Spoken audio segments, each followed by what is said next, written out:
చేస్తున్నా ఏం చేస్తా చెప్తా కానీ. Hello friends, please subscribe my channel శేషు2523@VJA. మా మిస్సెస్ అడిగారు కదా ఏం చేస్తామని చెప్తున్నా వినండి. మొన్న మా మిస్సెస్ షాప్కి వెళ్ళారండి, కిరాణా షాప్కి. అయితే ఇంట్లో ఎలుకలు ఉన్నాయి, ర్యాట్స్. సో ర్యాట్ కిల్లర్ ఒకటి ఇమ్మంటే వాళ్ళు అడిగారు, మీ ఇంట్లో పర్మిషన్ కావాలమ్మా, ఐదర్ మీ పేరెంట్స్ ఆర్ మీ హస్బెండ్ కావాలి, లేకపోతే ఎలుకలు మందు ఇవ్వమని చెప్పారు. నాకు ఆ విషయం ఫోన్ చేస్తే నేను చెప్పామనండి, మా ఇంటి తిరుగుతున్నాయి, కొంచెం మందు ఇవ్వండి అని చెప్పా. ఏది మందు, కిల్లర్ మందు. తర్వాత ఏమైంది, నేను చాలా హ్యాపీ ఫీల్ అయ్యాను.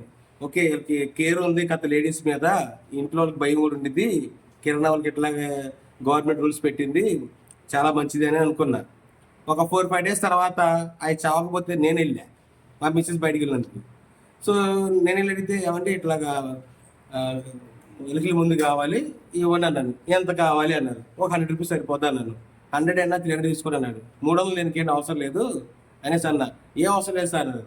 తీసుకోమంటే నన్ను అడిగారు, అదేంటంటే మొన్న మా ఆవిడ వచ్చినప్పుడేమో రూల్స్ అడిగారు, మీ ఇంట్లో ఫోన్ చేయించండి గ్యారంటీ ఏదని.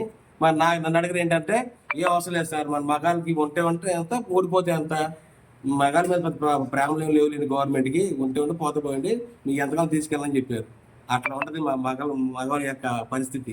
ఓకే ఫ్రెండ్స్, దీన్ని బట్టి ఏమవుతుందంటే లేడీస్ కొనంత వాల్యూ మగాళ్ళకి లేదు, రాదు, చెప్పలేదు. గోవిందా.